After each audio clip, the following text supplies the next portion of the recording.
I think I'm here. All right. I hear you. All right. Awesome. Okay. Yeah, I hear you now. And then we got Michael in here as well, correct? That's you, right, Michael? I don't hear him. Yeah, I don't hear him either.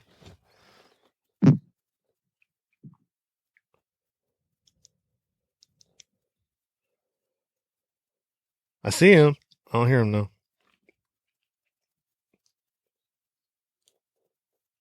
Yeah, I see him. Where are you, Michael? Yeah, where are you at, buddy? Get on your mic test down there in the left hand corner.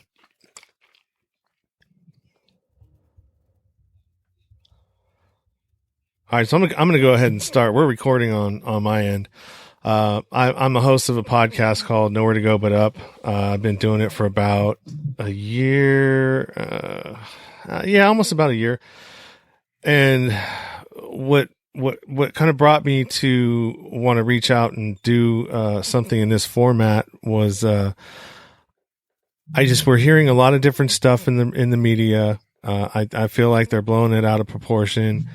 And I just want to hear from people from all different areas. Like, hey man, what's the climate like in your area? You know, and if is this something that's just being driven by media, or are people really experiencing a lot of the stuff that's happening? And the best way to do that is to, just go to the people themselves and start asking. You guys hear me? Hey, Michael, how you doing? Yeah, I hear you now. Hey, good. All right. Yeah, I hear you too. Missed one step. You're here, man. That's the important thing. We're able to throw something together like this, just like this. I mean, this is something that I think that we need right now is people being able to reach out and talk to other people and just kind of do what's been missing for years.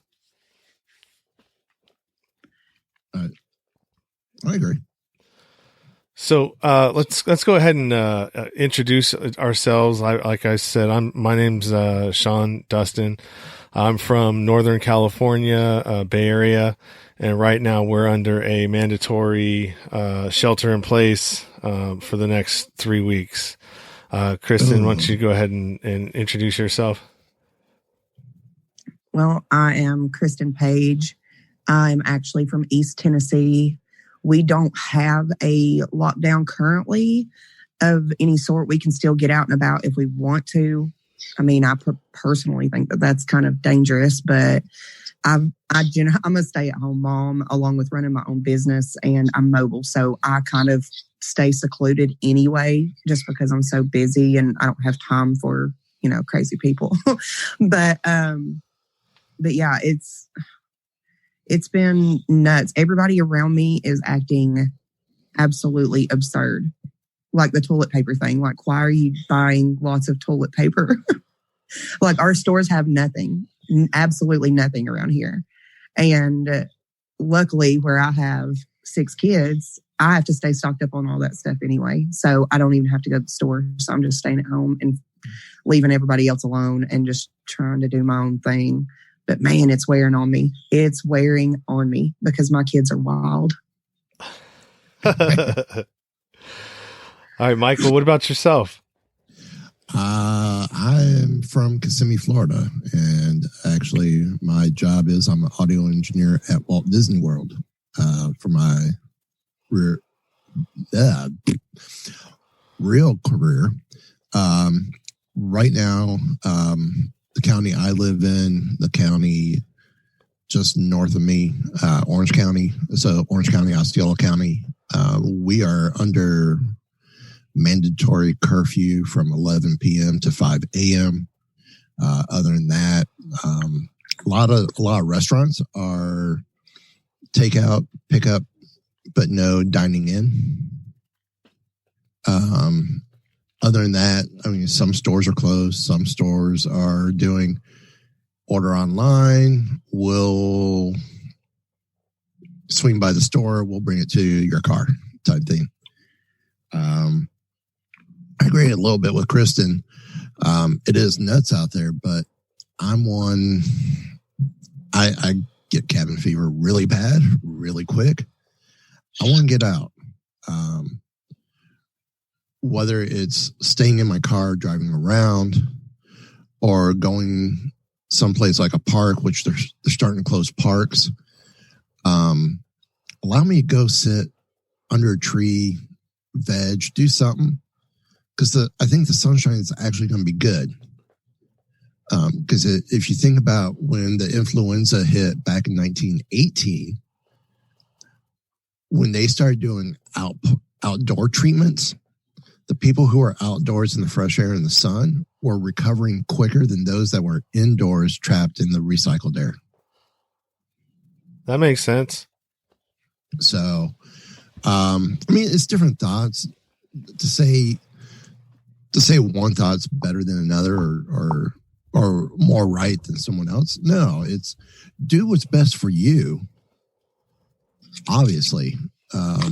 So, I mean, Kristyn, if you feel staying inside, I mean, that's what's best for you.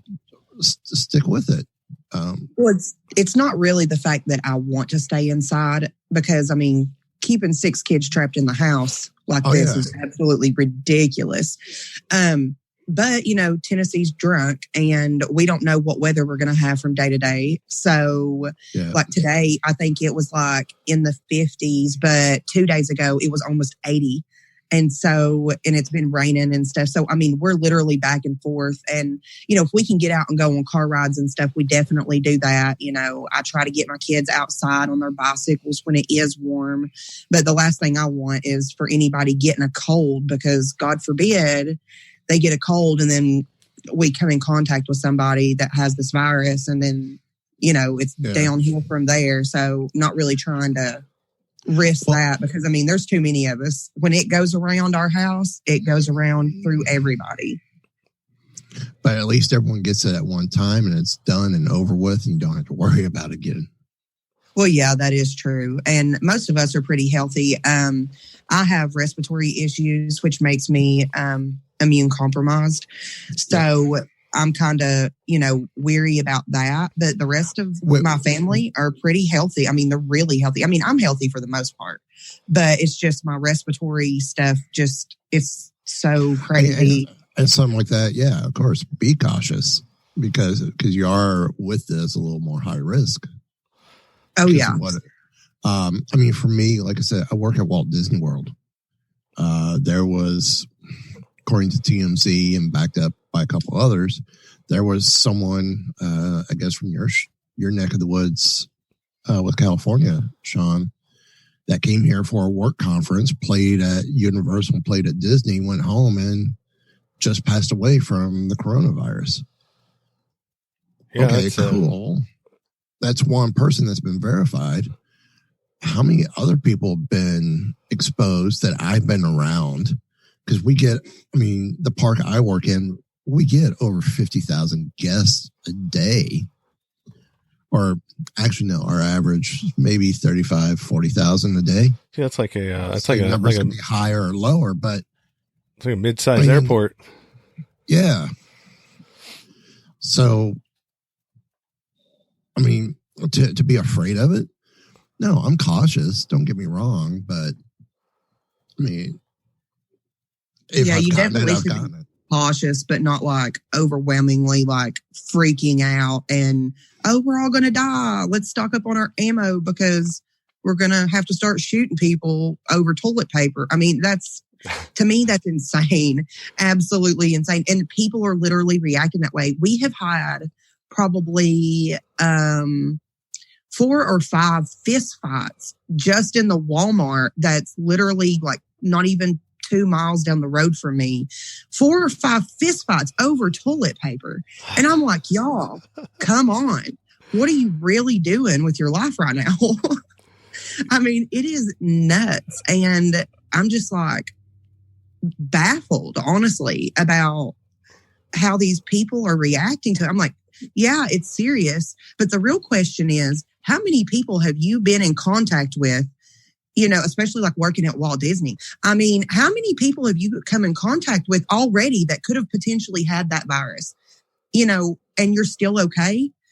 If it was like as bad as everyone's making it out to be, especially the media, we would all be sick right now. Every single one of us. Because it's hard telling who touched that door handle at that restaurant you were just at. It's hard telling how many people touched that pack of toilet paper you're fighting over. You know what I mean? I don't know.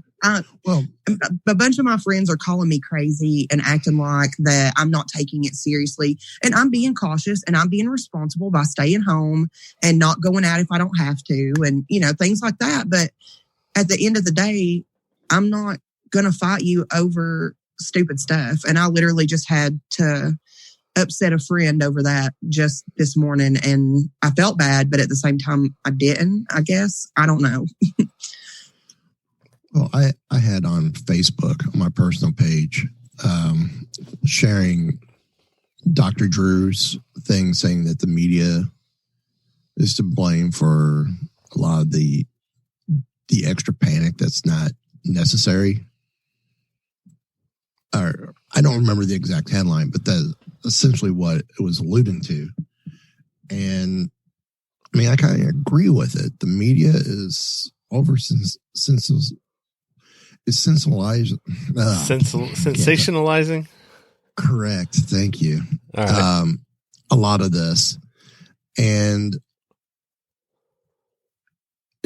I had one of my classmates from high school go, no, look at this. And what about these stats? And I'm like, okay, cool. Throw all the stats at me you want. I believe it. But come on, it wouldn't be as bad.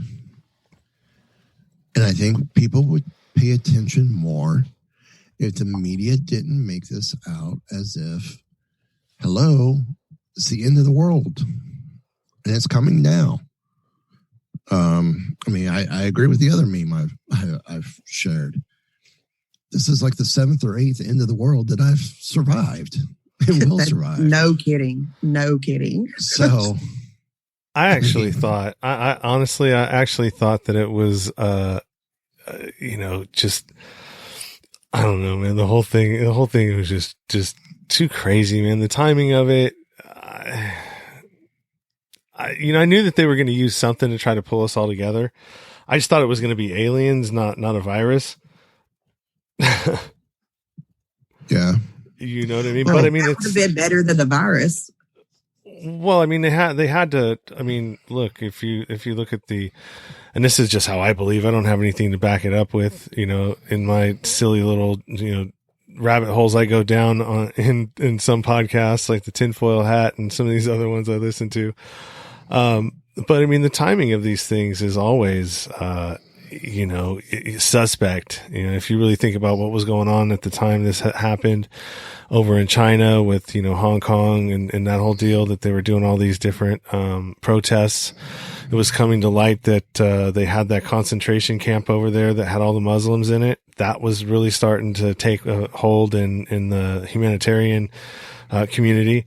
And all of a sudden this Corona thing busts out, we're doing great. The stock market's, at all time highs. And then sure enough, I mean, if you really think about it, whoever it is that doesn't want Trump in there because he's doing whatever it is that he's doing, I don't really give a shit either way. I don't trust either of them, right or the left. But I mean, what would he was riding on it was, the economy. And so what better way to try to, knock a few birds out with one stone? I don't know. I know that our government is capable of doing, horrible things to its own population, not to mention other areas and different wars and stuff that we do, so it wouldn't surprise me if there was some sort of an agenda behind it. But what do I know? I think it's funny you said the writer of the left instead of Democrat and Republican, because this isn't a political thing. It's not a party thing. It's, as you said, it's the thinking.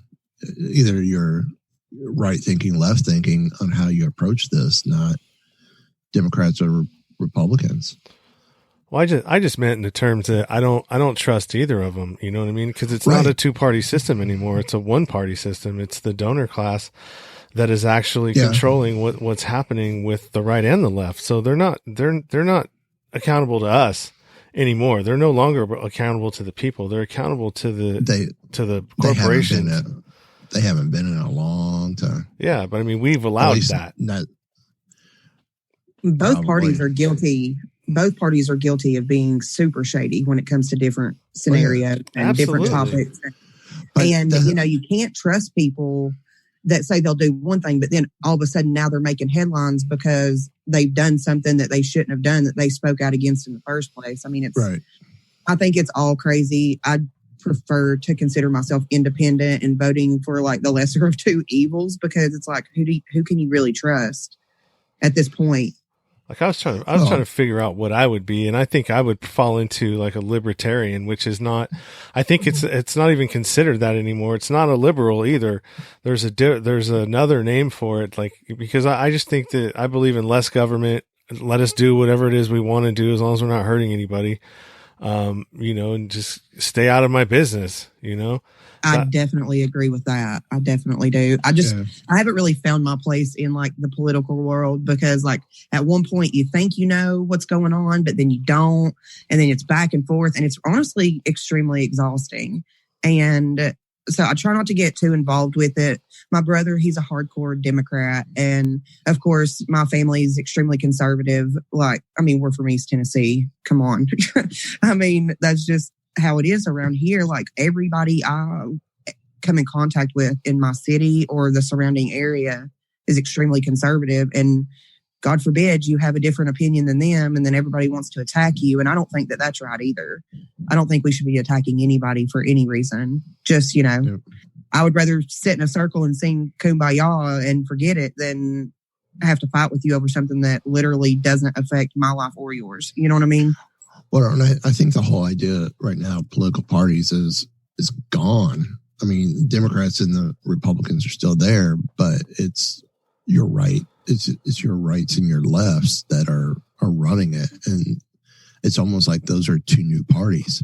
Well, what party are you in? I'm in the left party. I'm in the right party, not Republican or Democrat, because it's just the way it's changed and the way the change is happening with all this. It's almost like the names are going away. If it wasn't for that, and it is the extremists on both sides that's causing the issues for the parties. Oh, yeah. Like I was, you can almost say the same thing with religions. Not all Muslims, not all Christians, not all Jews are bad, but when you have the extremists in each religious group, even with the Southern Baptists and the evangelicals and all that, once you get your extremists out there and being that vocal minority, it's the vocal minority that makes everyone look bad. I mean, I run 3 different geek related podcasts, and of course Star Wars is one of my shows, is the subject of one of my shows. Look at the fan base with Star Wars, especially since Disney bought Lucasfilm. It's the vocal minority that has been so outspoken and made things a pain in the butt for everything.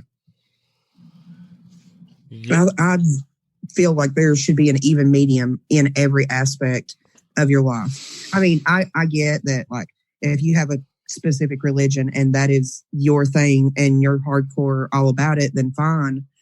But don't condemn other people. You know what I mean? Because they don't believe the way you do. Or maybe you're into a specific sport. I mean, just something as simple as sports can cause such a rift between people. Yeah. It's ridiculous. And, I tell people all the time, there's 2 things I won't talk to you about, and that's politics and religion. Why? Because A, you're not going to sit and tell me how bad of a person I am because I'm one way or the other. And you're not going to fuss at me and, all these different things that people do, because I'm not going to argue about it, because you're not going to change my mind, because that's how I feel. And I'm one of those people where, like, I'm kind of hippie at heart. So it's like, you know, universe and, you know, putting out what you want in return and things like that. So if you put out kindness, you receive kindness. If you put out hate, you receive hate, you know, right. That sort of thing. And people want to be in each other's business too much.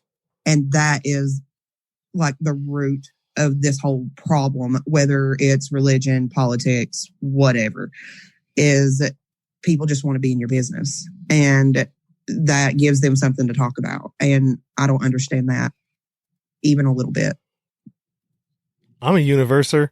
I don't really subscribe to religion. I was born and raised Catholic, and, you know, luckily I didn't have any experiences with a priest or anything, but it was definitely, yeah, it was definitely, I just didn't, I have a hard time believing that man-made story. I just do. And, you know, if nothing in our history has told us anything, is that you shouldn't believe things that people are trying to convince you of. You know, I mean, yeah, whenever man puts their hands in it, it gets corrupted. Oh, yeah. Right. And I feel like there's a little bit of truth in everything. And then there's still so much that we do not know. There's so much we don't know. And I mean, and history gets lost after so long. I mean, 200 BC. I mean, where is all of the history from that? I mean, we don't know half of what happened then. Not even half of it. And so, I mean, that's my logic, is like, I feel like there's a little bit of truth in every religion. I'm sure there is, but I still also feel like there's a lot we don't know. And I feel like that there have been things that were altered to fit the agenda of the person that was altering it. So, you know, like I just had that discussion with my son. He's hardcore into his religion. And, you know, I'll let my kids make their decisions based off of, you know, what they feel and think and stuff like that. I mean, I still try to, you know, keep them on a good path, you know, but, you know, if they want to be a different religion than what I am, then that's fine. You know, they have to make their own choices. But he's super hardcore into religion that I grew up in, which was Pentecostal. And I'm just telling you, holy crap. I don't know. That is a whole nother thing. And they use like the King James version of the Bible.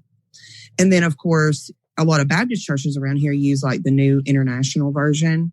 And there's differences between the two.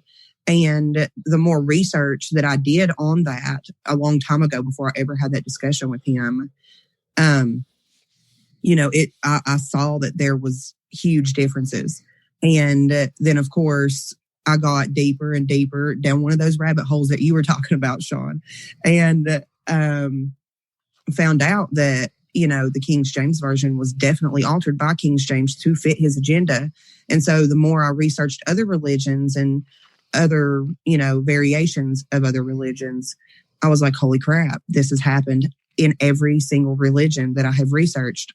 Like there's a common denominator here. So, I mean, that's kind of how I based I wouldn't call it religious decisions, but because I'm not super religious at all. I mean, I believe in God, but at the same time, I feel like there are still maybe other gods out there. So I don't really know. I bank everything I do on what I put out and feel like that's what I'll receive in return. So I just try to be as good as I can, not hate on nobody, love myself, love other people, that sort of thing. What about you, Michael? I'm not as religious as I was growing up, but I mean, right now for me, it really doesn't matter. I know where I stand. I know how I feel, and that's just the way it's going to be. So I mean, I'm okay with all that. I just think with the way society is today, there's no there's no apathy or respect for one's opinion and one's belief. Everyone's so quick to say, you're wrong, and that's just the way it's going to be. That's definitely right. I think it's going to, I think this whole quarantine or, shelter in place thing, everything that we're going through right now, I think it's going to do us some good, because it's actually getting people out of their own ways. And, like, oh, wow, we do need other people, because if we're by ourselves all the time, we weren't meant to be that way. I mean, when, right. Somebody that's been to prison and has spent some time in solitary confinement, that if it's something that they're doing to make a punishment in some places, is definitely, there's something to it, Oh yeah. We weren't meant to be in, in solitary as a species. We don't do well right. in those situations. And so this is kind of getting people back, into, even though we're at the social distance, we're finding out what, that gosh, I need connection. And so now we're finding all kinds of different ways to do it through the technology that we have, like what we're doing right now. And also, I know people that are having, cocktail parties, via, FaceTime, or, just finding other ways to connect. And I think through that, it's going to be a net positive, for us in the long run. I can hope so. But then again, I would hope so. I mean, I truly feel like that we need people to survive. I mean, we need each other, because, when you're locked down, and like me, for instance, I generally only go out when I have to. That was before all of this started, just simply because I do have a lot of kids. I am extremely busy. I don't have much time or wiggle room for myself, let alone other things. But of course, the people I care about, I'm with them as well. I make time for them. But then you're quarantined and you're like, holy crap, there's other people out there. And, not saying that I don't care about the, like my acquaintances and, business partners and stuff like that. But it's like, holy crap, I need those people, because my family don't want to listen to me sit and ramble on about my mobile spray tanning business all the time. And, that's business talk. That's people that's people I talk to about business, because I have my different groups of people that I talk about different things with. And since that we've had to social distance, it's like, I can't go meet up with you for coffee now, because who knows, you probably have COVID-19, and it really sucks that, what was everyday life before, you take it for granted and you don't realize how much you need those things until it's taken away from you. And it is just like, a prisoner locked in solitary confinement. Honestly, that's how I feel, but I feel like I'm being tortured by Satan right now with these kids. So, there's all that. But yeah, we really need people to survive. If we don't have other people, if we don't have each other's, even if it's a long distance connection, that someone you chat with every once in a while or whatever, you miss that when you can't have it anymore. And I think people are going to realize that and kind of get pulled out of their ways and, be like, oh, you know what? I'm not worried about what your religion is. How are you? You know what I mean? Like, people are going to start doing that. And maybe that was the purpose for all of this. I don't know. But I'm hoping that good things come from it, and the whole population just doesn't die off. And I know that sounds ludicrous, but I don't think they will. I'm just saying, I just hope that the government doesn't have something up their sleeve to do some sort of population control, because that was my first thought, was population control. That's why they're doing this. Because I've heard so many stories. Oh, well, the virus came from animals. Oh, it was man-made in a lab. So I don't know the truth. And my only thing is why would you try to kill off your people?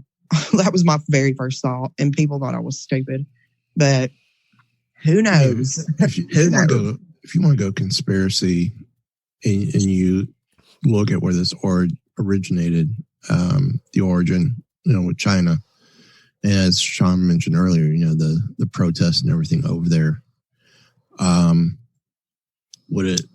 If it was man-made, would you be surprised if the Chinese government was trying to use it to control population? No, not at all. Not considering all the things they got going. They were willing to run over their own people many years ago with Tiananmen Square. So, well, also you look at the fact that you have, when they do their satellite launches or their launches from, to send stuff to space, how we have ours is mandatory. It's by the water. So if anything happens, it will blow out to sea. And that's how they time everything like that. So it works that way. In China, they don't care. They do it right over villages. And there's been times when one of them, I think, exploded and it just dropped down on a village. They don't care. No, they don't care about their people. And that's really sad. And I think that the one thing that, I'm not a Trumper or Trump supporter, but I think the one thing that he did that was a good idea was he, did the whole, the trade war thing seemed like it was a bad thing and whatnot, but it actually was good for us because, we I think we were in a shitty deal where we were, they were able to tax us, but we weren't able to tax them. Right. Type thing. And so now that kind of made everything fair and square. So, I don't know. And then all of a sudden now our economy takes a dump, and all these other things are happening. So I don't know. Things that make you go, Yeah. I'm really curious to see how all of this plays out because, there's so many conspiracy theories out there about why this has happened and when it's going to end and everything else. And then people are even like, I'm sure you all have seen that post on Facebook at some point or another about the book that some psychic lady wrote. It was talking about how, and it even said in 2020, like some infectious disease is going to come through, but it's going to come through and then leave as fast as it came in and stuff like that. It's in some old book. Are you talking? That a psychic lady wrote. Are you talking about that one? No, it's a quatrain supposedly being tied into Nostradamus. Okay. Like, I'm not sure about all of that. And so I'm just like, oh, okay. But then there was another post, though, where this little girl had a dream about this virus leaving in April. She said it was a dream from God or something. And I'm just like, what are we doing right now? Is this real life? Like, I'm so confused. Some of the stuff I've seen is absolutely crazy and far-fetched. I'm not saying that didn't happen. I'm just saying that it is extremely far-fetched from what reality would be. Maybe that somebody has predicted the future of some sort. Maybe. I don't know. I just know that I can't do that. So, I don't really know what to make of all of it. It's kind of wild. Yeah. I think the book that you're talking about, because I saw somebody that had a post too that had a book, but it was like more like a nonfiction type of book, like maybe a author that writes a series, and it showed. This book was published in 1981, and it talks about they call it the Wuhan 400 virus, in the book. But it basically, if this was legit, and it did come out, and I read, pages of it, that they took pictures of, and then all of a sudden I went to look at it again, and it was gone. Like somebody snatched it off there and Facebook land, buried it somewhere. I saw that one too, but the book I'm talking about, it's a different one. It's written by, who was it? They said, I can't remember the name of the lady that wrote it, but it wasn't that same book. I know that for sure. It had a bunch of different like psychic predictions of hers, and she wrote this big like novel on it or something. And they're apparently I don't know because I didn't see it, but apparently 9/11 was in there in that book of some sort. So I don't know. I don't know. But it makes me think, okay, well, this book was written a long time ago. Has that put ideas in somebody's head and they've just acted on it? Because maybe they've seen something like that. Not necessarily that specific book, but have they seen, where people have, created stories or something like that and then been like, you know what? That's what we're going to do. We're going to do this. We're going to spread this virus to every country across the world. You know what I mean? Like, it makes me feel like it's given somebody the idea to do that more or less than it was a psychic prediction. Yeah. I got a guy wanting to see if he wants to join the conversation. He's from Canada, and he said he's also dealing with the virus firsthand as we are running security operations in support of law enforcement. Awesome. So let's see if I can get him on there. But yeah, while I'm doing that, you guys continue. It's I don't know. I mean, I guess the question can be how much longer before the government starts shutting everything down. I mean, to be honest with you, I hope that they don't shut everything down. And I mean, because as far as like business goes, I mean, I have to stay open.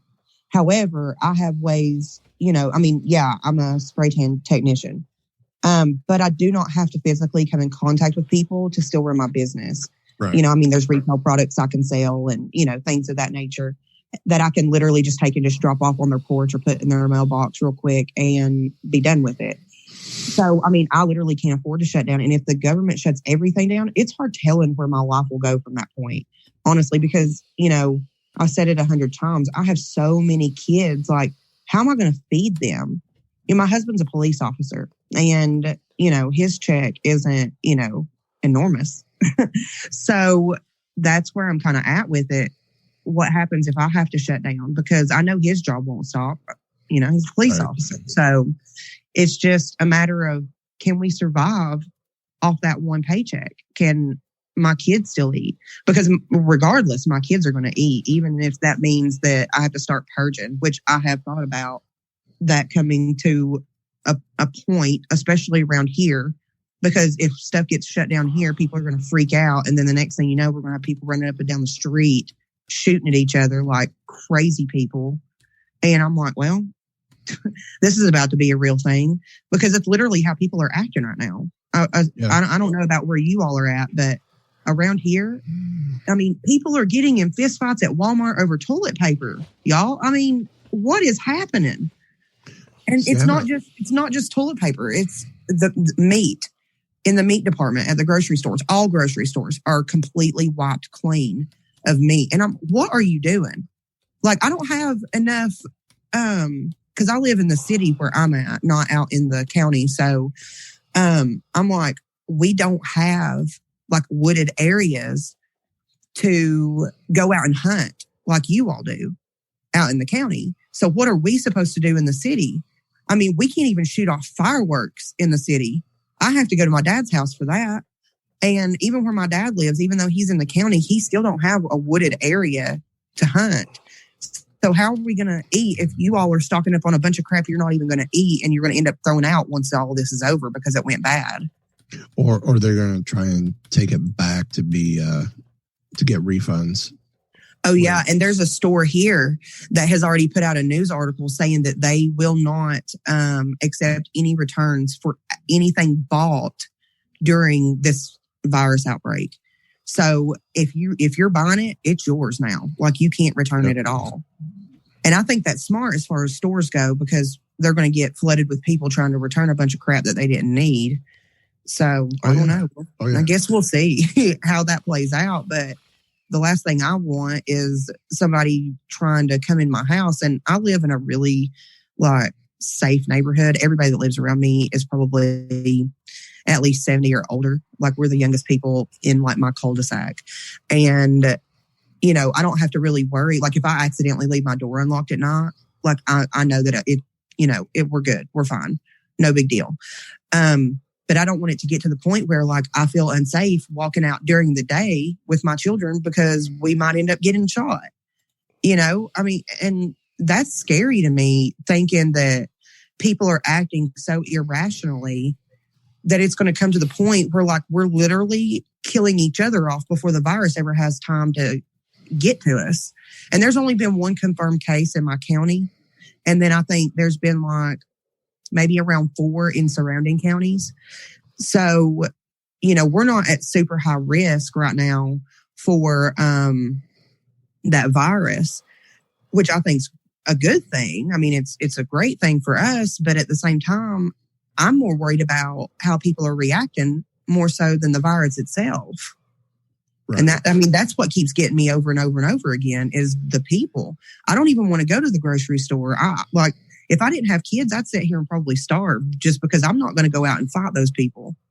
I mean, because you can get seriously hurt. By the way, there was one lady that got put in the hospital, and I don't know how she's doing. They haven't updated on her yet. But she just happened to get in the middle of a fist fight by accident, and all over toilet paper. I mean, it's crazy to me. I truly don't understand it at all. Yeah, it is. It is definitely a crazy time right now. We got a new addition to the group. Joel, how you doing? Good. How are you guys doing? Not too bad. What's up? I'm great. Hello. Glad to be on. This is it's glad to hear people talking about this, to be honest, and not just talking about it, but realistically talking about it, not just giving people throwing bits out here and there. Yeah, well, that was part of the reason, because I just, I wanted to hear from people all over in different areas. What is it like, and what are you experiencing? Is the media driving this thing up so high that, you know what I mean? And it's really, not like that everywhere. And it's not to not take it seriously, but I mean, the media is really not something to be trusted these days. Yeah, I'm usually going through sources, main sources. So being in the profession that I'm in, so just a little bit of background, I'm a security professional. I spent 10 years overseas. I'm now currently a director of a security company here in Canada. But realistically, talking to other people in other countries like you're doing right now, and just throughout the podcast medium themselves, we're able to do that very easily just by putting a message out or something. But not to say that the media is nothing better to talk about. That's the problem. There's no sports. There's no celebrities. There's no movies being played. There's movies being played, but you know what I'm saying? There's nothing for them to sell their papers. Do I blame them? Not really, because that's reality. But the problem is that we as a society and community, we're not helping the situation. We're not helping by going out and like others were talking about before. We're not helping by going out and hoarding all these products that we are never ever going to use, even in the event of a crisis. And that's what bugs me. And then, as other people were talking about before, going out and buying a surplus of firearms and not understanding how to use them, and those type of people that don't understand how to use the tools but are buying them anyway, that's a problem. There's a lot of problems out there that can be easily rectified by everybody just taking 5, relaxing at home, what you're supposed to be doing, and just staying out of the public eye. That's extremely true. And, with the firearms, I mean, I have one and I know how to use it. I've been trained. My dad was a police officer. My husband's a police officer. So, I've been properly trained on how to use this stuff. And so when people are like, oh, now I have to go get a gun. And I'm like, don't you dare touch that thing. You have no idea even how to put the bullets in the magazine, let alone fire. Do you even know where the safety's at? I'm asking these questions. They're like, well, no, but what if this and what if that? And I'm like, what if nothing? What if you kill yourself? Or what if your kids get a hold of that? You know what I mean? And like that puts everybody's safety at jeopardy. And that my main thing right now is not only keeping me and my family safe, but it's also keeping my friends safe, my business partners safe, everybody. Like even the old lady down the street, she needs to be safe too. and you going out buying a firearm or hoarding all the toilet paper or hoarding all of the Clorox wipes and then baby diapers. Oh my gosh, baby diapers. That's another big thing. I just happened to run out. And normally I buy huge boxes of diapers because I do have little ones that are still in diapers. And I'll go to Target thinking, oh, well, they haven't hoarded Target yet. Well, I was so very wrong. Like, I had to buy this cheap off brand because that was all that was there. And I was not about to go to Walmart for any reason. And I can't believe it. I'm over here thinking, like, by the time you use like those 50 boxes of diapers that you just bought, like, you won't get to use them all. Like, your kids will grow out of them before you are ever able to use all of that. And then what are you going to do? None of it makes sense. It's ridiculous. It'll be on Craigslist or Nextdoor or, one of these other platforms where they can sell their stuff. Well, sorry. Yeah, and I don't want it. Trying not to make light of this, but did anybody hear about the guy that had that bought the $18,000 or 18,000 bottles of hand sanitizer? No. And he was going to sell them on Amazon, and then the feds caught a hold of it, and now he's got 18,000 bottles of this stuff that he's not going to be able to get rid of. Like, to me, that's karma. So I'm okay with that. Yeah. Yeah, definitely. Yeah, like, you better start donating, brother. You better start donating. that was in your neck of the woods somewhere, Kristyn. The guy was in Tennessee. It does not surprise me because us people in Tennessee were labeled as somewhat redneck anyway, whether we really are or not. And I'm okay with it because it's like, what can you do? Like, I'm one person. I'm not out here fighting or hoarding 18,000 bottles of hand sanitizer. Yeah. But people like that make us look bad. And I don't appreciate it. Not even a little bit.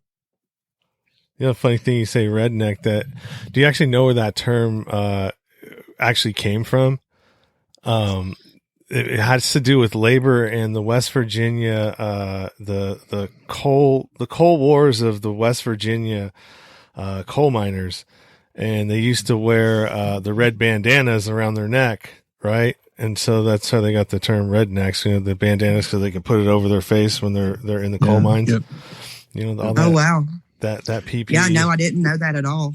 Yeah, that was one of the bloodiest battles I think since the Civil War. A time that had happened on the U.S. soil. I mean, they were literally going to had an all-out gun battle with the people that owned the coal mines, and it was because it was the corporation that owned everything. They owned all the housing that they lived in. They owned the general store. They never paid them in money. They paid them in scrip. So like they couldn't go anywhere except the confines of where they were.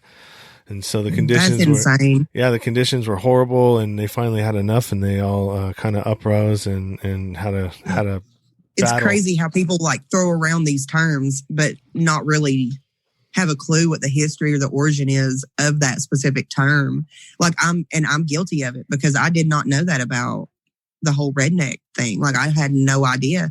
And because that's just a term that people use around here whenever you're just a touch country and a touch feisty all at the same time. And, I'm like, other people act this way too that don't live in Tennessee. What do you mean?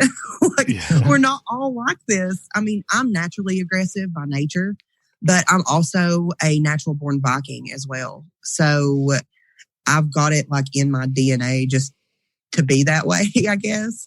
And so it has nothing to do with the fact that I was born and raised in Tennessee or the fact that I'm country, because I'm definitely not country. I live in the city and I like the finer things, whether I have them or not. So, I get labeled just because, she's from Tennessee. She must be crazy. Well, maybe from time to time. Just don't touch down on that button, please. Right. Yeah. Well, it's like a story I heard out of Canada. There was someone maybe over in the Ontario region. There was a couple that went to every Costco in the area and bought up all the toilet paper. I don't doubt that for a second. Yeah. And they were caught trying to sell it for $75 a roll. Oh, jeez. On eBay. Yeah. Oh, man. And I think they had all their stuff confiscated. As they should. And a fine. They should be fined for that. Yeah, that's people that prey on situations like this. I mean, it's bad enough that we're in it. Let's figure out a way out of it that's productive for everybody. Yeah. And I think that the light's being shed on a lot of different things right now. I mean, if you really want to look at society in general, the things that are happening, you're looking at our elections that are going on and how the DNC is kind of like using the media to shift who we have as a choice when. You know what I mean? They had Tulsi Gabbard was on there and nobody even talked about her. She just recently, dropped out, but I mean, she was against the establishment and they didn't want to have anything to do with, hearing anything she had to say. Don't screw up our funds that we're getting from, Raytheon, Lockheed Martin, all these people that profit from these wars and the regime change wars that she was calling out. And they just had a media blackout on her, where it was like, she's still in the race, but they're only talking about Biden and Sanders. And it's like, okay, well, I mean, if we live in a truly democratic system, society, whatever you want to call it, wouldn't you want to know all the options that you had out there? I mean, isn't that a democracy? So why was she being silenced? Not to mention that she's a woman of color and all these other accolades that she had brought to the table, like being the first combat veteran to run for president. That's a big deal. That never got covered. Well, she had 2 tours in Iraq. You know what I mean? That's pretty significant. She's not the first combat. I think first combat veteran since Eisenhower. Well, I mean, female combat veteran. Oh, first female, yeah. Yeah, and so I mean, and so like when I don't know, man. I feel like the people that should be running the country are the people that actually defend the country and and help build the country. All these politicians that get in there, they're so out of touch with the average, American or the average. It's probably like this all over the place, not just in the United States, but every different government. Do you guys feel that what is happening right now, do you feel that your government is on the right path to sorting it out? Or how do you feel about that right now?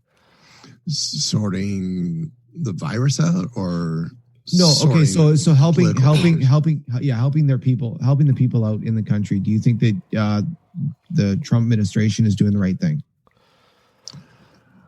I would say it's a 50-50.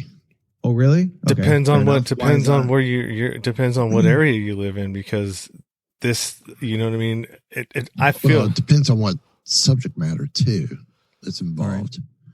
I mean, around here, it's like, hell yeah, he's doing everything he can. Trump is everything. Trump is life. You know what I mean? Because, I mean, everybody around here is extremely conservative. So, in my personal opinion, I really feel like it's, what it is, what topic it is we're talking about. Are they doing what they can? Are they doing what they can right now as far as the virus? Or the relief? I don't know. The economic relief that has been proposed, like the $1,200 for the 75,000 and under class, which I don't fit in. And I think that, so I don't think it's a mistake that any of the relief that we were supposed to have.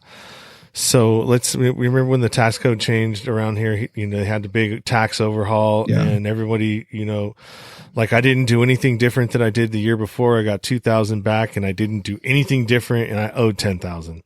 So, and that pretty much the people that were in the blue states, with the highest income, California, New York, we all kind of got screwed in that, right? He took away all of the deductions for certain things and, and for places where it's really expensive to live, which are these blue states, we got penalized. And so this is the same sort of thing, with the 75,000. I mean, dude, hardly anybody makes 75,000, you know what I mean?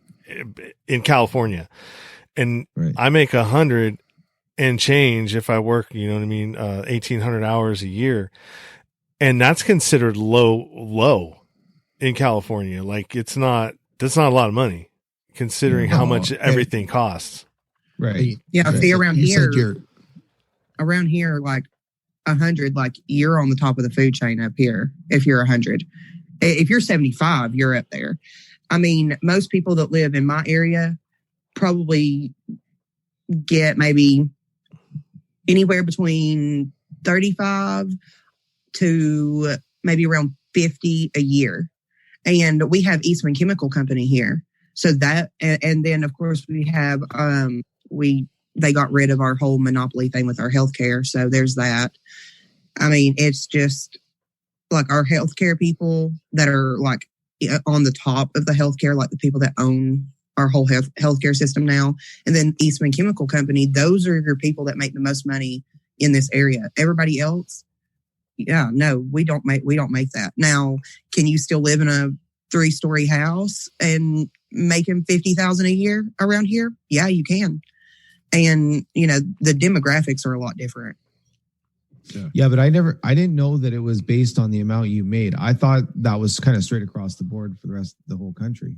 No, the last one that I saw was $1,200 if you made $75,000 and less, $2,400 if you're a married couple, and then you get $500 for each kid. Yeah, I heard about that, but I didn't know it was based on your wage or your income. Yeah. So my thing is, are we actually going to get that though? Like, I mean, is that legit? Like, is that really going to happen? Because I honestly am very skeptical. Well, we'll see after April 6th. Yeah, it's supposed to happen in the beginning of April. Yeah, April 6th is when it's supposed to happen. So we're talking 2 weeks from tomorrow. And I mean, even that, I mean, it's not. Well, tomorrow my time. I mean, what's $1,200? I mean, it's going to help, but I mean, that's just a fraction of what it costs people to live. I mean, I've had to extend out both of my vehicle loans for 2 months because you can defer it for emergency things. So my 2 vehicle payments, which one's $800 and one's $500, those are pushed off for a couple months. I was lucky enough to have had an issue with my like tennis elbow, whatever that's called, tendonitis in both my elbows.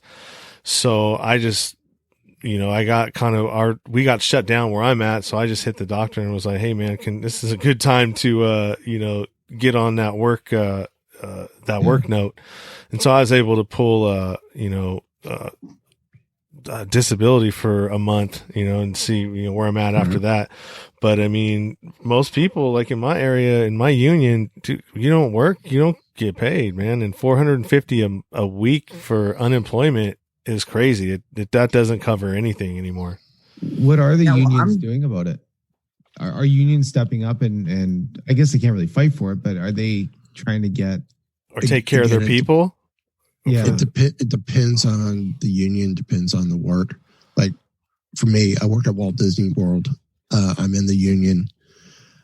Disney came out and said they're going to pay us through the end of the month. Well, our unions are talking and discussing with them. Yeah. Right now, we only know through the end of the month. Now, the rest of the union members of my local that work in the theaters here in town, they're not getting paid. Their shows go down. They're not paid. So it's one of those benefits of, hey, glad I'm working at Disney. Right. Yeah, absolutely. But instead of the local theater, but I mean, it still doesn't help anything. Now I had a quick question for you, Joel. Yeah. Only because I don't know with your Congress equivalent, it's Parliament, right? Yeah. Parliament. Yeah. Do the members of Parliament have term limits? Not really. Yeah, they do. They for the most part they do, but certain ones do have a little bit longer than others, depending on their position. Okay. Like so you can't sit there for 20 years if that's what you're asking. Okay. Yeah. Seeing that's something that can happen and does happen here. Yeah. And I think that's a wrong thing. Yeah. I agree. I agree 100%. Even though I'm a more moderate liberal or liberal thinking, but moderate and still kind of conservative thinking as well. Almost straight in the middle. I think with government positions where you affect how things are done in this country, there should be term limit. I mean, if we have it on our on the head of the executive branch, then it should be there for the head of the it should be there for members of the legislative branch as well. Right. Well, the reason why it's not is because that's where all the power is. You know, the president doesn't, have a whole lot of power. I mean, yeah, he can do a few things, but I mean, at the end of the day, it's gotta, there's somebody there that's making sure he doesn't go too far. There's things that are in place, but these politicians that are in there, like Mitch McConnell and some of these, other, Schumer, and you just know, man, that they have to vote on it. So they're never going to vote themselves out of office. Right. So I mean, how do you fight that? When it's almost like you're in a virus. Yeah, dude, it is. It's like a virus, it's like you let it go for so long, and now it's like it's gotten so big and it's out of control. It's got its hands into everything. Yeah. And like, how are you going to reel that monster back in? Yeah. I don't think you do. Do we just continue to, be defined by these, these powers and the people that are running the country that have the, I think the richest, the 0.5% of the 1% are the ones that we don't know about. And those are the ones that can control the ebb and flows of economies just off of making simple shifts. Yeah. And it, a lot of these things, these market crashes and stuff like that. I mean, I knew we were up for an adjustment anyways, or a correction. We'd been going for way too. This is a pretty big one though. This one's going to be pretty huge. Yeah. It's like, I mean, what's it going to affect? I don't think it's going to be huge like it was when the last in 2008, when it was the housing market, because people were coming up, I know a lot of guys that were able to buy 2 houses and made a bunch of money off of them. Yeah. And I don't think it's going to be that bad where we're going to be able to come up like that again. But I mean, this is like uncharted territory, man. Nobody since World War II, we've never dealt with anything like this. So this is new for a couple generations. Yeah, I mean, I would never even have thought, like how do you shut down the whole economy? You know what? It's kind of ironic, and I'm not trying to make light of this or sound a little harsh, but you know how we always say, okay, it's going to be war. It's going to be war against this country or that country, or the Russians are coming to get us. Like and I'm sorry, but Americans are very good at this. But it was ironic because everybody kept saying that it's going to be something big. Nobody thought it was going to be a virus. Like it was just completely out of left field, and it just wiped us out in a month and a half, 2 months. Well, it's been going on for a little bit longer, but you know what I'm saying? It's hitting its peaks right now. Well, it's not even hitting its peaks. Sorry. That's even a bad choice of words. It's not even close to hitting its peaks, but it's funny how, we were so ready for this. And I said this on my show, but it's a kind of a comical way of looking at it is, when you watch movies and you think about like the aliens are coming or Godzilla's coming or there's this catastrophic event and we have to go get these scientists and bring them in. And all of a sudden we have this plan. Well, it's almost like that's what's happening right now. Nobody has a bloody plan. And it's there's people that are deal with risk management every day. There's people that deal with crisis mitigation and stuff like that. And we have all these people in the governments that do all this every single day. Nobody has a plan for this. Like, this is what blows my mind is it took our governments this long just to get to where we are right now. And we're not even close to figuring anything out. That's what freaks me out. It's almost literally like being in a movie. It is like being in a movie. I saw an article that came out, and how true it is, I don't know, but just to humor you a little, there apparently was some sort of intelligence reporting back to like our government and saying, this is what's going on in China right now. We need to put up our defenses. And Trump was just kind of brushing it off and acting like it wasn't that big of a deal. And then the next thing we know, it's on American shores, and now we're all freaking out about it. Like if that's true, like you had the intelligence, you had time to buckle up and do what you needed to do ahead of time, and you didn't act on it because you thought it was a hoax. And I'm kind of rubbed wrong with that a little bit, because it's like, if you did know and you brushed it off, and now we're having to be locked down and we have to stay in our house, and we're risking our health and the health of other people by just going to the grocery store, which is a normal task for absolutely everybody. Like it really kind of pisses me off. Like, you should have done something about that when your intelligence came back and said that there's an issue. This is what's going on. We need to make sure that this isn't happening. You know, maybe the border should have been shut down a long time ago. Maybe we should have provided some sort of assistance to the other countries, you know, or something. It's just something. I feel like something should have been done in the first place, instead of just being like, oh, it ain't no big deal.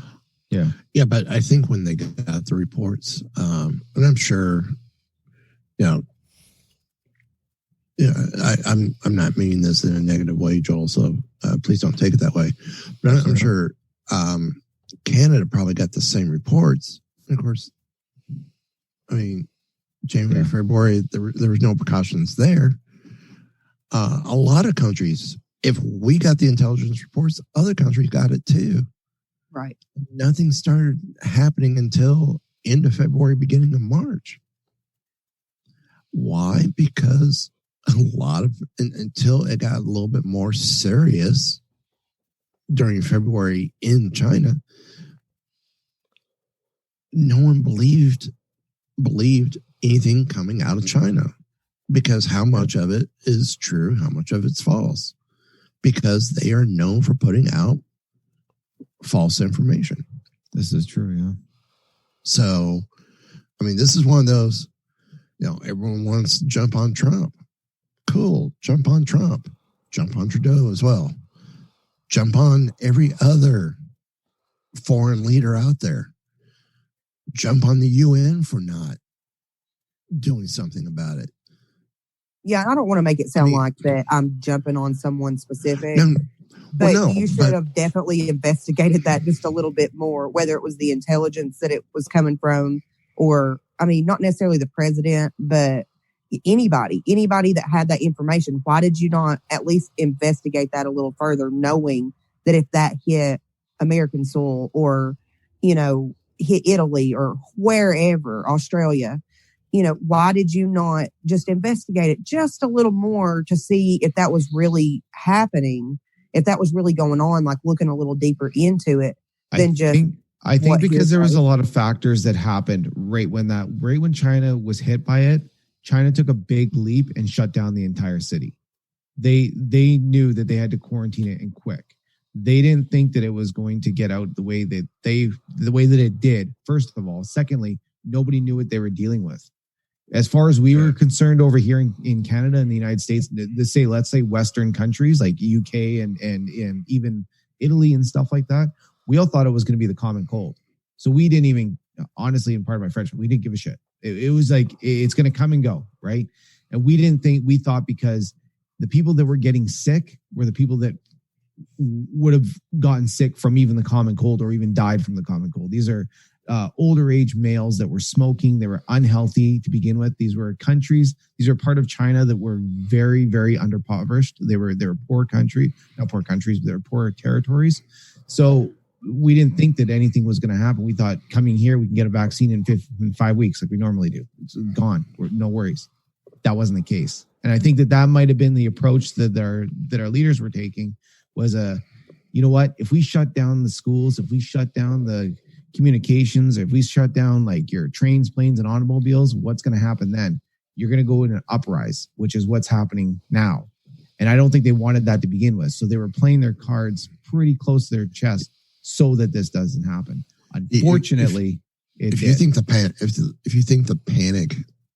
and the panic and or the not taking this seriously is bad now, as Joel said, I think it would have been a lot worse if with the intelligence reports, they said, fine, we're just going to be precautionary and go shutting things down. Yeah. Point blank. Let's shut her down. It's just like going, why are we shutting down if there's nothing wrong? Yeah. Oh, because we're being preventative? The world economy will crash at that point.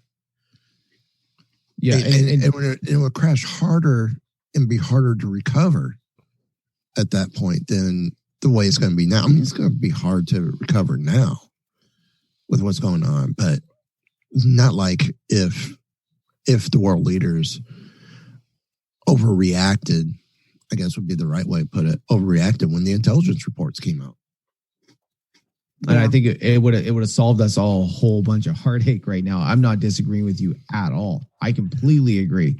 But I just think that under the circumstances to do that, you're playing with fire. You're playing with a lot of people's careers. You're playing with people's lives. You're playing with kids' educations. Like it's not just a matter of flipping a switch and saying, okay, we're gonna take the best precaution, because then if nobody did get sick, you'd have a lot of people pissed off. Yeah. Well, and let's flip it too.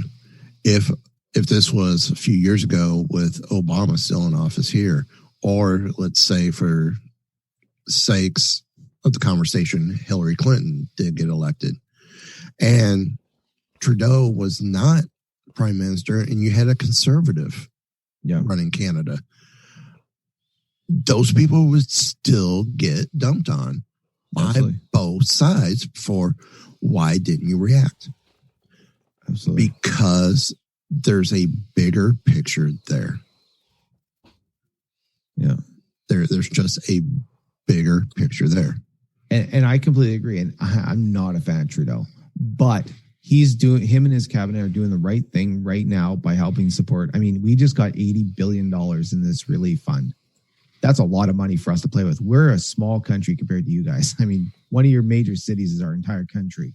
We're doing good right now. And I'm very, very proud of them. Even though I'm not a big fan of them, they're going about the right path. So, I mean, we can say what we're doing wrong with it. I think we need to wait till the end in order to really nitpick of what happened when. We can do the whole, figure it out afterwards. But right now, I think we just need to, as a community, forget the government, but as each individual community, that's where we need to start with the problem. And we need to worry about the people that are around us physically. Yeah. That's what I feel anyway. Yeah, I feel like if people would, maybe stay off the news or quit worrying so much about what our leaders are doing right or what they're doing wrong, I feel like, we should just really worry about each other instead of worrying about what does it. Now, I mean, I'm not saying like, don't worry about what our leaders are doing. I'm saying don't focus your entire attention on that. Check on your friends, check on each other, just love on each other for right now, because there's not really much that you could do about what our leaders' decisions are going to be anyway. There's nothing you can do about that right now. And it's sad to say, but your voice alone isn't going to be heard in the masses. So, they would have to be millions of people come together before they would even start listening to you in the first place.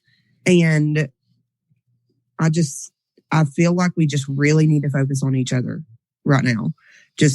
I prefer to focus on you guys versus focusing on what decision Trump made today or whatever. I mean, that's just my personal opinion. That keeps me sane, because I feel like if you're watching too much news or you're reading every single article that comes out, because of course, you have those hoax articles that come out and it's going to tell you all these different things that happened and it really didn't happen. So you have to be cautious of, fake news, as Trump likes to call it.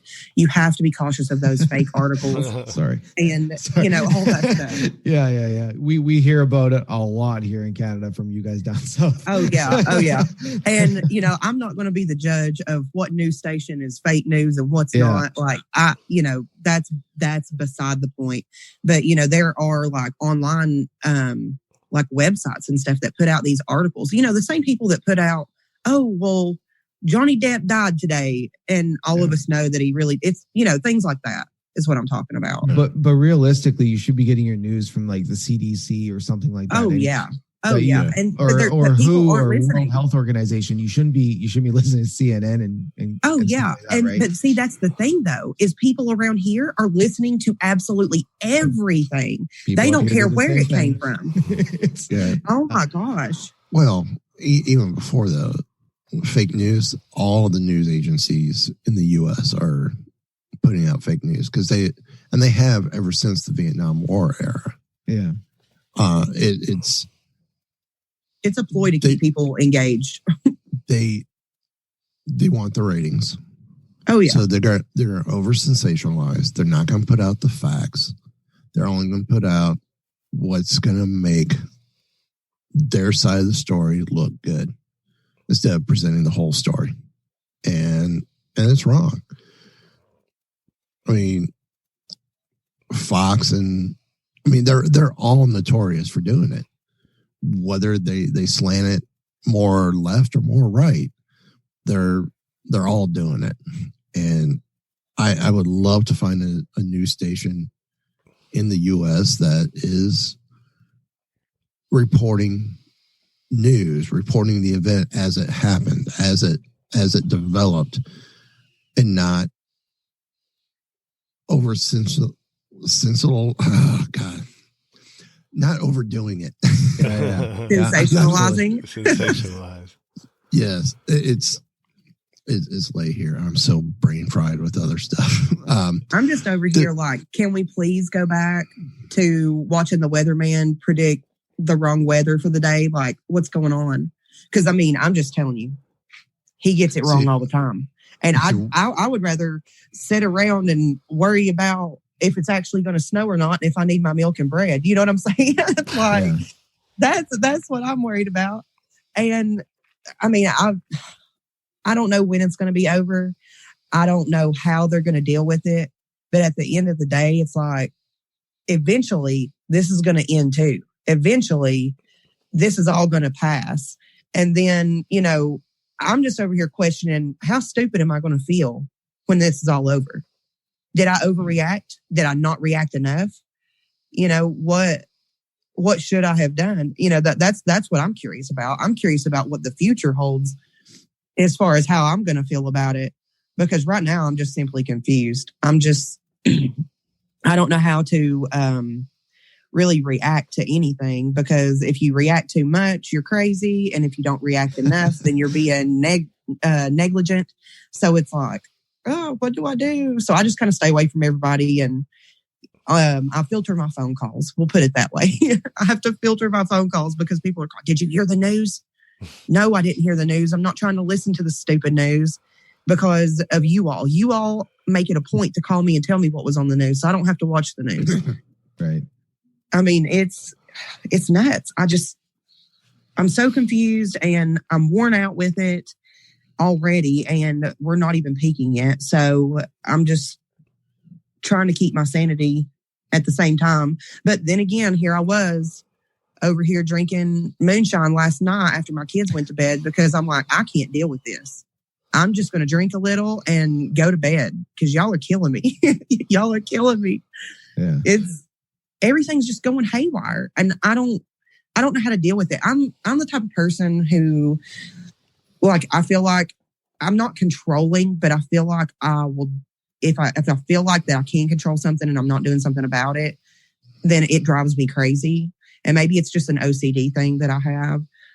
And this is one of those things, because my friends are freaking out, and like, I'm the oddball out when it comes to my friends, because everybody that I'm around is freaking out, telling me how scared they are. And I'm over here like chilling, not worrying about nothing.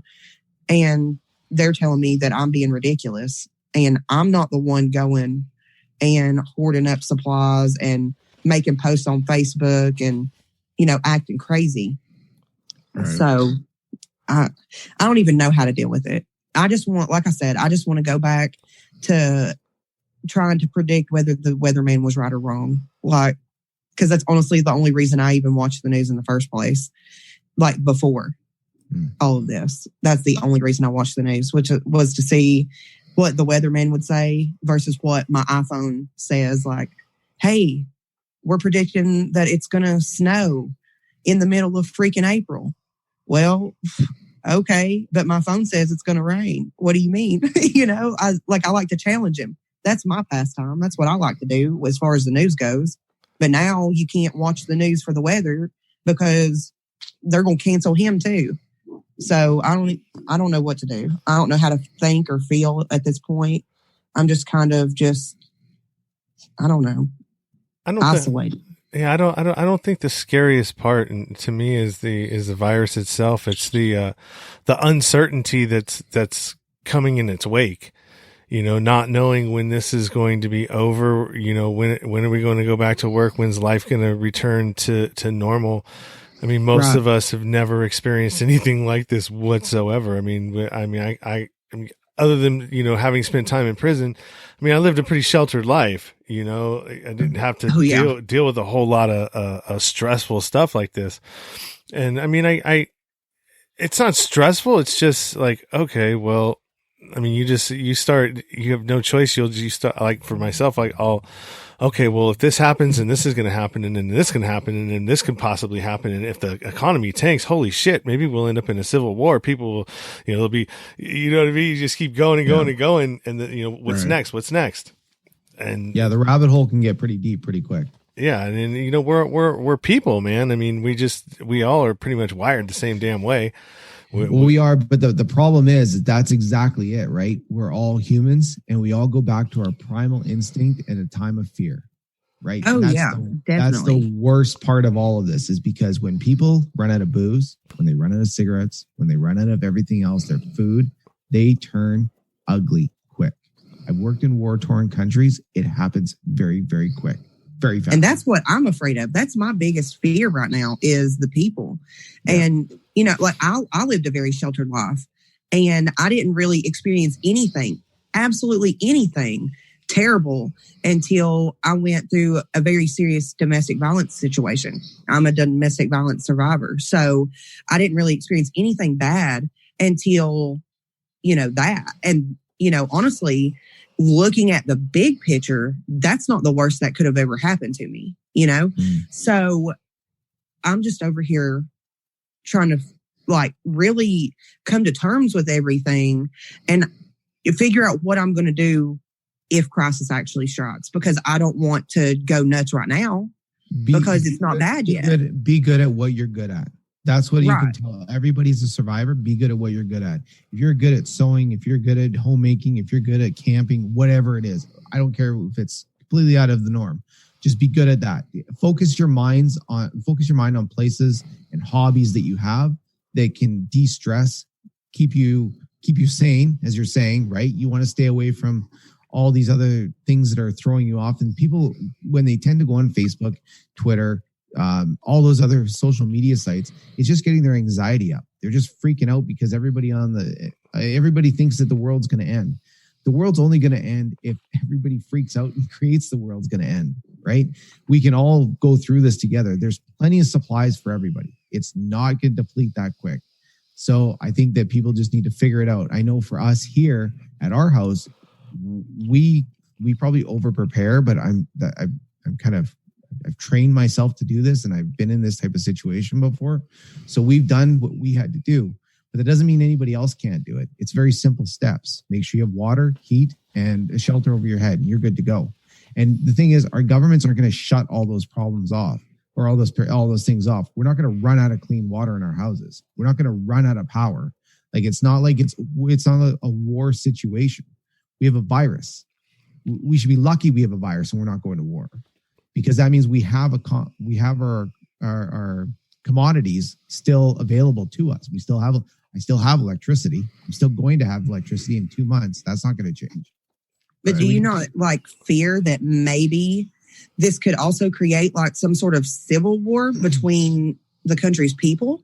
It could. Because it could very well be, but you got to understand if things do deplete, then, if things do start depleting and resources are running low, go back to what as far as me, I don't think makeup and spray tanning is going to really help me a whole lot. But, but I also like to think that maybe I'm meaner than my neighbor. So, we can go from there. But I really feel like there at some point, if it gets bad enough, and that's only if, because it's not even to that point yet. But if things get bad enough, I truly feel like some sort of civil war will break out and people are going to start purging and people are going to start literally hurting each other trying to survive. And that's really scary because like now you definitely have to go back to your primal instincts and you definitely are going to have to, you're going to have to defend your kids. You're going to have to defend your home. Maybe you're going to have to start hunting for your food. If you don't know how to do those things, you better learn really, really quick, especially, and I don't mean like learn them when things get bad because then it's too late. You need to learn them now. If you don't know how to cook, this is a perfect time to watch some YouTube videos and learn how to cook. Perfect time. Everybody's under quarantine. So take this time to learn how to cook.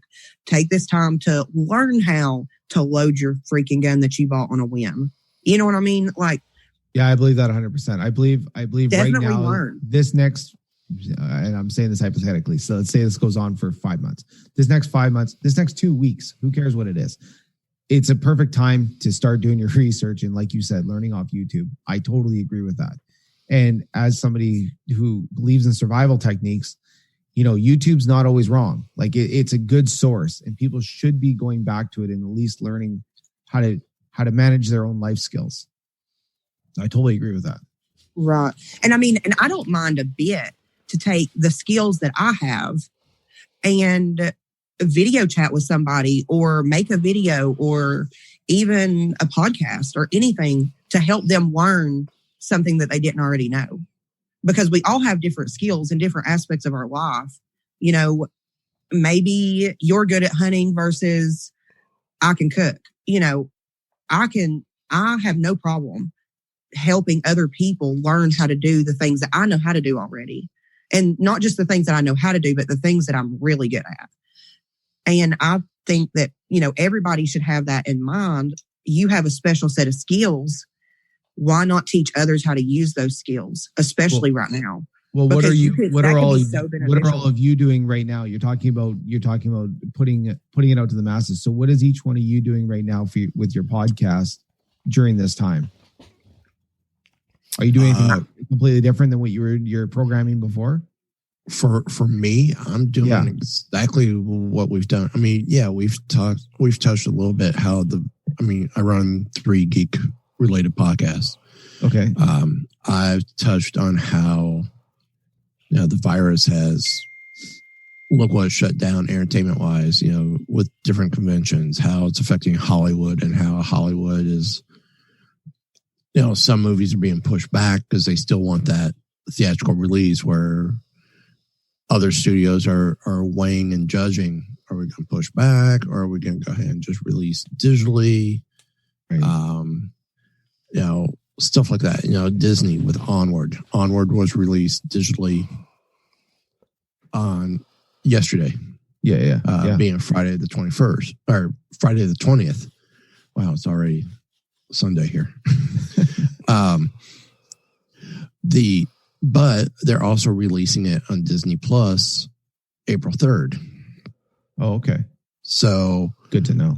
And this was a movie that just released a couple of weeks ago in the theaters. Right. So they know whatever money they were expecting to make, they're not going to get right now. Let's go ahead and just jump it everywhere else. And cool. And I'm sure how are your listeners taking that information right now? Like that's kind of where I'm going with that because it's our job to provide our listeners with the information that we did before, but at the same time we want to make sure that they're educated as well in some way, shape, or form. Doesn't matter what the topic is, right? So are we is it kind of our job to give them the information, whether it's related or not related? As far as I don't know that you would necessarily want to do something related. Just simply because everybody's hearing enough of it, like from the news sources and stuff. My podcast is extremely new. Only have 3 episodes up. But, I'm just basically trying to lift people's spirits. So if I can tell you a funny story, or because I'm getting ready to upload one, and I'm going to call it my childhood chronicles. And it's just funny stories about things that me and my brother went through as kids. And, just trying to lift people's spirits, let people laugh a little and take their mind off what's going on. I don't really want to talk about that because everybody's already freaking out, and I don't want to have to talk about it more. And that's, all they're hearing. So, I really think it's important for me anyway, to just try to lift people's spirits and, go from there and maybe give you a laugh or two, because some you all would be surprised at some of the stuff that I have went through with my brother when we were kids. And it's extremely funny. Everything from chasing a pig and my brother falling in a hole and me being beat to death with a Nerf baseball bat. Everything. And that's the kind of things that I try to do. And I use, because I have a TikTok account too. I don't know if y'all are familiar with that, but, I post funny videos on there all the time, and I'm basically just completely stupid most of the time. I don't even give a crap, and I just go and just do whatever just to put a smile on somebody's face. And I think that is extremely important right now, when every single social media outlet that we've got is already talking about the coronavirus. So let me do you a favor and let you laugh a little and take your mind off what's going on, at least if it's just for 20 minutes. That's just my opinion. You guys? I haven't, I released an episode maybe 2 days ago, and then I started thinking about, reaching out and talking to other people, kind of like what we're doing right now, as, and recording it and just putting them out. But I think I thought about maybe doing some of those PSAs that they got, just reading some of the copy, hey, wash your hands. Let's try and practice, yeah. And even if it is bullshit, then, I would rather be wrong than right. You know what I mean? I would much rather err on the side of caution, and, treat it like, okay, yeah, maybe this is a serious deal and it is as bad. I don't know anybody, but I would hate to be the dude that, I didn't listen and infected a bunch of people. And, right. You know what I mean? It's I don't know if it's real or not. It seems like it is. I don't, like I said, I don't know anybody. I know the people that are across from me. I live in my fifth wheel. So I got this 40-foot fifth wheel I live in, and the people that are across from me, she is a nurse, an ER nurse. And so I found out the other day that those two are quarantined right now. They're having to bring them stuff, and they're right across from me because she possibly could have got infected, at the ER. So, I don't know. I haven't gotten any confirmation on it because I haven't really been, asking anybody about anything. Just kind of minding my own business. That means half the population in my area is probably infected too and don't realize it yet, because we have tons and tons of nurses and doctors that live around here. And I'm probably maybe not even 5 miles from our local hospital. And I've got nurses and doctors that live all the way around me, and it's hard telling who has it and who doesn't. And I'm trying to be cautious, and I'm trying to do my part and being responsible and staying at home and things of that nature. But at the same time, it's if I need to go to the grocery store, I'm going to go to the grocery store. I have to feed myself and my kids and my husband. That's not going to work out. And it's crazy, because there's probably tons of people walking around right now that has it. And that's given that it's real. And like you said, Sean, it does seem like it is real, but I don't think I've talked to a person yet that knows somebody with the virus. I have not talked to one person that I know that actually has the virus. I've only heard, there is one person in Sullivan County that has the virus. Okay. One person in my county. I unfortunately do know quite a few people that do have it. Okay. I wouldn't say that it's not real. It is very, very real. At least up in our area, we're definitely having to deal with it, especially in my job. But it's sad. But At first, I can honestly say I didn't believe it either. And I was joking about it a few days ago, and I'm probably going to still keep joking about it because as far as I'm concerned, if I can't laugh at it, then I'm going to go insane. Or even if I get it and I laugh about it, then fine, whatever. It is what it is. But I don't think we can, and I'm not trying to make light of it because it's not funny at all, but it does need, you do need to find your own releases. You can't just sit here and dwell on it and be nervous that it's going to get you or you're going to die from it. And if you don't have something to put on hope, then everybody's just going to be miserable, and it's just going to be one of those. Oh yeah. I mean, I have anxiety issues anyway. I have like loads of anxiety issues anyway, just from, past trauma.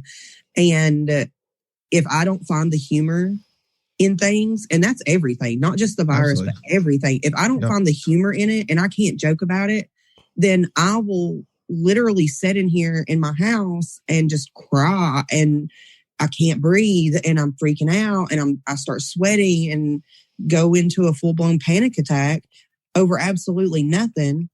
And, so I have to laugh about it. I have to joke about it. I have to kind of pretend that it's not real in my own way.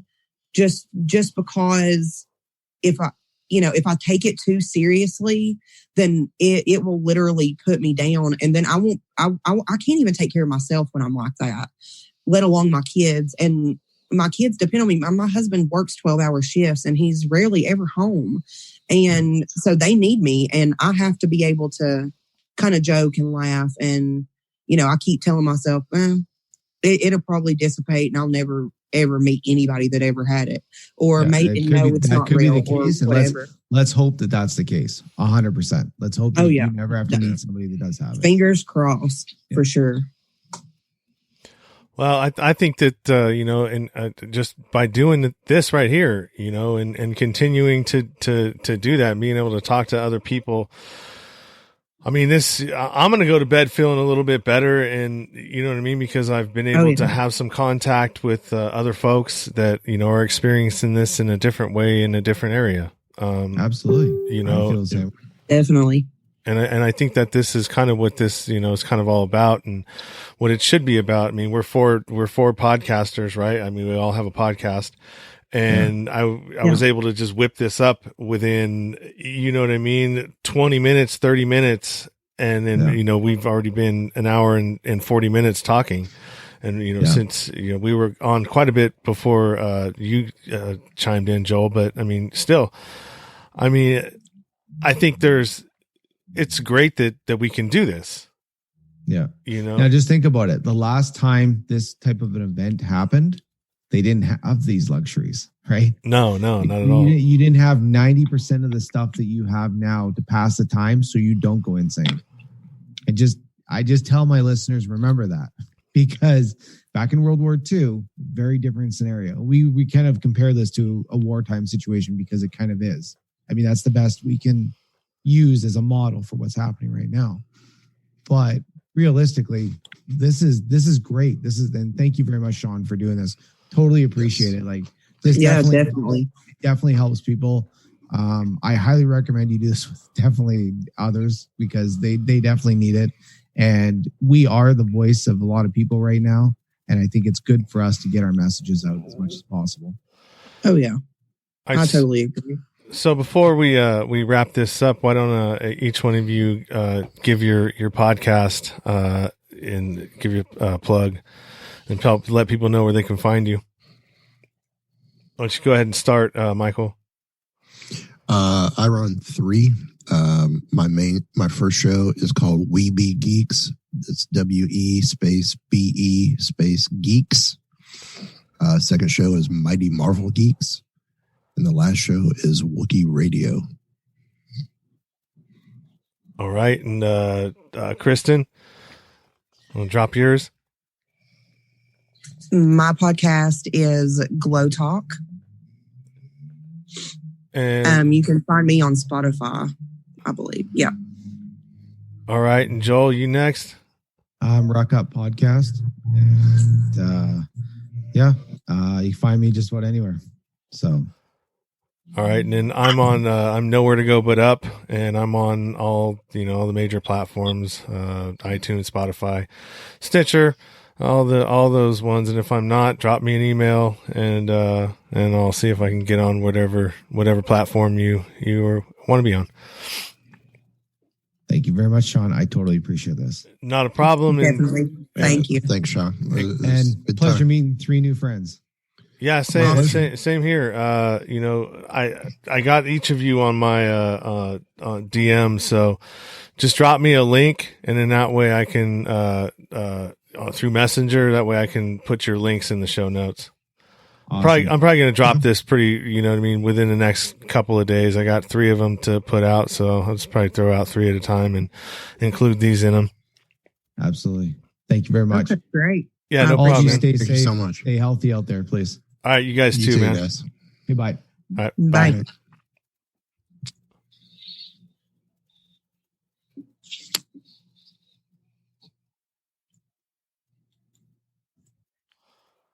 All right, I'm out of here. Take it easy, Michael. You too. All right, later.